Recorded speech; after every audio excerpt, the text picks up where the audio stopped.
Resenha. Oferecimento Nova Opção Turismo. Vamos viajar? Vamos com a Nova Opção.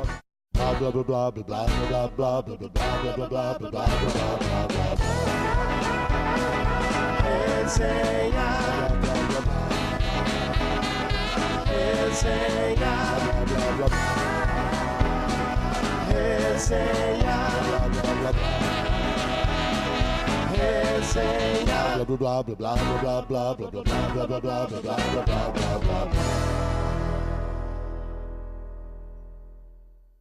Salve, salve, galera! Começando nosso resenha de hoje aqui pela TV Sol Comunidade. O papo aqui vai ser com um amigo que já veio para falar do seu trabalho como personal trainer, porque ele é atleta, personal trainer, além de tudo, mas que agora também é escritor e vai lançar um livro tão desejado por tanto tempo. Estou falando do Adelson Carneiro Rodrigues. Tudo bem, Adelson? Ótimo, Roberto. Vai sair do papel agora? Ou melhor, vai sair no papel, né? Tem que sair no papel agora, né? Depois aí de uma longa data, né? São quase 12 anos, aí, 10 anos mais ou menos, escrevendo, né? E guardando no baú todo aquele relato, aquelas coisas vividas na montanha. E agora uma luz me pintou no caminho, né? Me apareceu na minha vida, dizendo assim, poxa, isso não pode ficar aí, tem que sair para o papel. Eu acho que é uma realização pessoal também muito gratificante. Muito né? gratificante, eu acho porque que é poder isso aí. dividir um pouco de uma experiência como essa, que não é uma experiência comum. Isso é único, né? O livro, Exatamente. Vamos contar um pouco para o pessoal sobre o que vai falar o livro, com certeza. Mas antes disso, eu queria contar um pouquinho da tua história, para quem não lembra. Você tem uma vida dedicada ao esporte, né? São 40 anos aí, né? 45 anos, para ser mais exato. Começou garoto, né? Bem criança, né? Comecei com natação e depois da natação fiz outros esportes coletivos, né? Como voleibol, basquete e tal. E cheguei a jogar um pouco de tênis, inclusive. E depois disso tudo, aí passei para o ciclismo, né? Depois do ciclismo foi um pulo para o triatlon, né? Já tinha feito a natação. Correr é tranquilo perto disso tudo, Então, né? nesse período, no final dos anos 80, né, me disseram assim, poxa, você já corre, pedala, né? Pô, faz o triatlon, poxa, você já foi nadador e tal. Aí eu falei, poxa, acho que é uma boa ideia, né? Aí acabei entrando no triatlon, acabei fazendo os 3 Ironmans, né? Você fez 3 Ironmans, né? Um na África do Sul, que foi o último. No Brasil, e depois o primeiro foi na Espanha, né? Nas Ilhas Canárias, na Espanha. Que legal. Além de tudo, te proporcionou coisas legais. Sim, né? Essa é uma experiência que a gente, né, não é imensurável, né, Roberto? Você sabe como é que é. E foi bem de resultado nesses... Sim, a gente procura, na medida do possível, fazer o melhor possível, né? Porque você sabe como é que é o nosso país. Em termos de sem apoio, não tem o incentivo ao esporte. Infelizmente não tem, né? E a gente acaba, na verdade, patinando, né, nesse país, nesse sentido. Porque você busca e acaba não chegando em nenhum lugar. E aí você faz com os seus próprios recursos. Nessas 3 ocasiões você fez com o seu próprio recurso. E quando você entra com os seus próprios recursos, o que acontece? Você não tem tempo para se dedicar especificamente para o que você está fazendo. E aí você faz o que você pode, né? Entra aí a genética, né? A genética é boa, privilegiada. Sim. Fiquei entre os 20 melhores do mundo na África do Sul, Poxa, na minha que faixa legal. etária. Isso foi maravilhoso para mim, né? Que legal. Isso é Resultado super importante, né? Sim. Super importante. Queria o primeiro, mas não teve jeito. Mas eu acho que para quem pratica esporte, de um modo geral, esse tipo de esporte, inclusive, como maratona, triatlon, chegar, Exato. né, já é uma grande vitória. Né? É uma grande vitória. Porque é um esporte difícil que exige muito, né? Exato. Exige muito do físico, muito do psicológico, exige muito tempo, né? Preparação. Então, de preparação, né?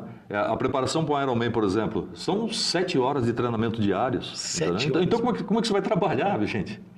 Não tem como você trabalhar numa situação dessa, né? Você tem que estar se dedicando para esse tipo de coisa para poder, né, chegar lá e fazer um bom papel. Quanto tempo dura uma prova de Ironman? Em média, aí umas 10 horas, 11 horas. Isso para um amador, né? Para um atleta amador. Agora, você imagina, um atleta profissional faz aí na faixa de 8 horas, 8 horas e 5. Né? Esse é o tempo dos caras. São né? quantos quilômetros em cada modalidade? São 3,8 de natação, 3 km e 800 metros de natação, 180 km de bicicleta e depois uma maratona, 42 km de maratona. 180 de bicicleta. Totalizando 226 km.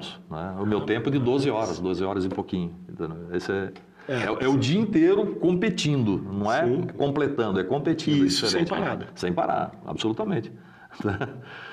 É puxado. É puxado. Não é para qualquer puxado, né? Eu tive o privilégio. Começar criança fez diferença? Se inserir no esporte desde criança? Você tocou num assunto super interessante. Começar de criança, para tudo é extremamente importante. Você dirigir, você nadar, você praticar esporte, você fazer uma atividade profissional que você começa de criança, por exemplo. Cultural, artístico. Um pianista, né? Começando de criança, ele tem um outro desenvolvimento, né? Ele tem um outro... A nossa capacidade de aprendizado quando criança. Mas eu acho que o esporte, além de uma excelente ferramenta de educação. Exatamente. Né? Por isso, graças a Deus, temos a modalidade de educação física, né? Claro. Nas escolas. Exatamente. Eu acho que ela traz outros benefícios, além, claro, do benefício físico, que é fundamental. Exatamente.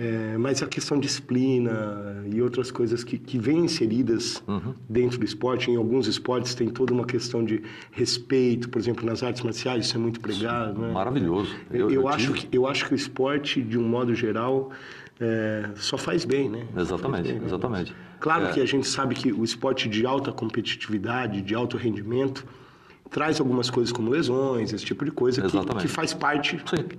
Né, do desenvolvimento de atleta, atleta de alto nível, né? Claro.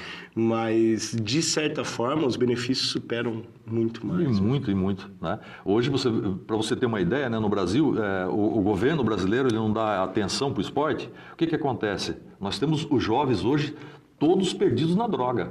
Todos perdidos na droga. Eu, por exemplo, dou aula no Parque Ecológico há 20 anos. Né? Eu vejo 20 anos? 20 anos ali no Parque Ecológico. E eu vejo aquele local ali como um foco, entendeu? De drogados. E eu tenho conversado com eles, eu tenho falado com eles. Tentado recuperar através do esporte. Né? Garotos de 18, 20 anos, 25 anos de idade, ali, perdido no meio da droga, entendeu? Sem ninguém, né, fazendo vistas grossas para esse tipo de situação. É muito complicado isso, Roberto. E o esporte serve também como ferramenta de recuperação, exatamente, né? Você já conseguiu trazer alguém? Eu já trouxe sim. Eu trouxe pessoas. Aliás, hoje eu tenho cliente meu, entendeu? Que viveu na droga há 20 anos.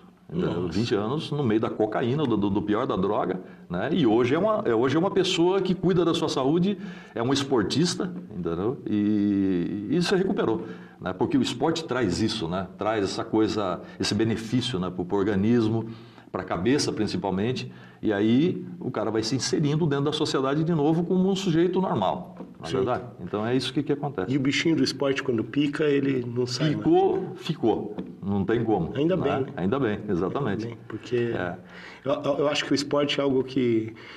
Atividade física, de um modo geral, é algo que você tem que praticar para a vida toda. Para a vida toda, né? Nós temos aí o exemplo agora, eu acabei de receber agora um vídeo de um senhor de 102 anos de idade, francês, né? 102? É o senhor mais velho, né, do mundo, com 102 anos de idade, pedalando ainda, entendeu? Sabe? É uma coisa maravilhosa, né, gente? A máquina precisa de manutenção, né? É obra do esporte, obra do governo que toma conta, né, desse esporte. É obra do governo que dá condições para essa pessoa atingir essa maturidade no esporte. Né? E eu fico imaginando, principalmente esse ano, que é um ano olímpico, exatamente, no nosso país, exatamente, da importância do trabalho de base no exatamente. esporte. Você sabe o que eu sinto?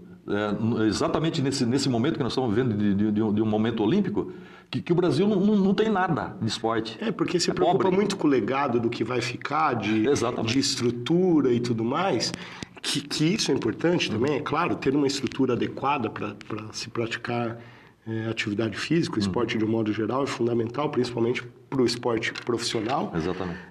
Mas se esquece daquele trabalho de base, que graças a Deus, nós somos um povo muito dedicado, muito solidário, está cheio de gente que faz trabalho voluntário em comunidades carentes, em escolas, esse tipo de coisa, e que ainda fazem a diferença. Agora, eu fico imaginando que potência não seria o Brasil dentro do esporte. Assim, qualquer país do mundo, né, que se tenha o mínimo de visão para esse tipo de situação, não só no esporte, né, mas na cultura, de modo geral, vai para frente. E as pessoas, acreditem, as pessoas são ávidas por por atividades que envolvam o desafio, né, de você fazer aquele determinada coisa. Isso é na música, isso é no esporte, é na cultura, em tudo quanto... Não, e tem uma coisa que as pessoas, principalmente, que eu acho que os governantes deveriam olhar, porque a gente sempre fala em trabalho de prevenção, né? Exato. Quanto custaria menos para a saúde, por exemplo, no nosso país, em hospitais, em tudo mais, que a gente sabe da carência que o Brasil vive disso, de um modo geral, se houvesse uma população mais educada para uma cultura de saúde, de alimentação, de saneamento básico, de educação, de tantas outras coisas que a gente sabe que faz parte, mas o esporte é uma delas. Exatamente. Quanto você economizaria, por exemplo, em hospitais se você tivesse uma população que fosse adepta do esporte de um modo geral? Claro. Né? Eu, por exemplo, não sei o que é plano de saúde. Não conheço isso. Você nunca precisou? Não sei o que é isso. Não é? É só, obviamente, para as coisas normais de cada ano, os exames normais de cada ano e tal. Mas o restante já era, na verdade. Que bom, né? Isso é muito bom, né? Que bom. E nunca é tarde para começar, né? Nunca é tarde para começar. E aí, às vezes, você vê a pessoa lá desmotivada. Poxa, mas já estou numa idade, eu não vou fazer isso. Nós temos um grande exemplo mundial, que chama-se Falja Singh, tá? Um indiano. Ele começou a correr com 89 anos de idade. Começou a correr com 89 anos de idade, hoje ele é o sujeito mais velho no mundo a correr maratonas. Competindo. Quantos anos ele tem hoje? Hoje ele está com 101, 100 anos, uma coisa assim. Ele está bem próximo desse francês, né, que tem 102 anos de idade, que é o mais velho em atividade no mundo. Pois é. Né? Então, dá tempo, gente, dá tempo. Vamos lá, vamos se mexer.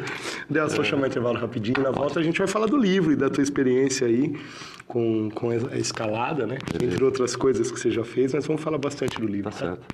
Galera, papo muito legal aqui com Adelcio Carneiro Rodrigues e a gente já volta. Não sai daí, é rapidinho, hein? Até já. Blá, blá, blá, blá, blá, blá, blá, blá, blá, blá, blá, blá, blá, blá, blá, blá.